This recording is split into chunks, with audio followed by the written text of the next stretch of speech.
வாழ்க்கையில நெறைய அப்ஸ்டக்கிள்ஸ் வருது. இந்த ப்ராப்ளத்துலருந்து நம்ம வந்து சீக்கிரமா வெளில வரணும். என்ன மாதிரி நம்ம பண்ணினா வெளில வர முடியும்? அப்படின்றது தான் நம்ம பார்க்கலாம். அப்போ நம்ம கோயிலுக்கு போம்போது என்ன அப்படின்னா, அந்த வேப்ப மரம், அரச மரத்துக்கு கீழ விநாயகர் இருந்தாருன்னு வச்சுக்கோங்களேன்.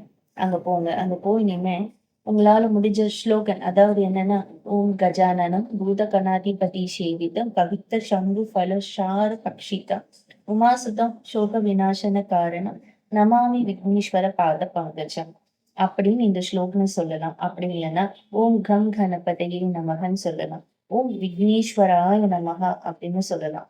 இப்படி சொல்லும்போது என்ன அப்படின்னா, நம்மளோட அப்ஸ்ட்ரக்கிள்ஸ் வந்து படிப்படியாக குறையும். சரிங்களா? அந்த வேப்பமர, அரச மரத்துக்கு கீழ இருக்கிற அந்த குளக்கரை, ஆற்றுக்கரைக்கு பக்கத்துல இருக்க விநாயகர் கேக்கலாம் ரொம்ப பவர்ஃபுல்லா இருக்கும். நீங்க அங்க போய் ஒண்ணும் பண்ண வேண்டாம். அந்த இடத்துல நீங்க போய் நின்னு எதையாவது ஆ செய்யணும், அபிஷேகம் பண்ணணும், ஆராதனை பண்ணணும். நீங்க போய் நின்னு மனசார அந்த வந்து விக்னேஸ்வரர் அதாவது அ விநாயகர நல்ல வழிபாடு பண்ணி நீங்க அந்த ஸ்லோகன் சொன்னாலே போதுமானது. உங்களுடைய தடைகள் வந்து கண்டிப்பா விலகிடும்.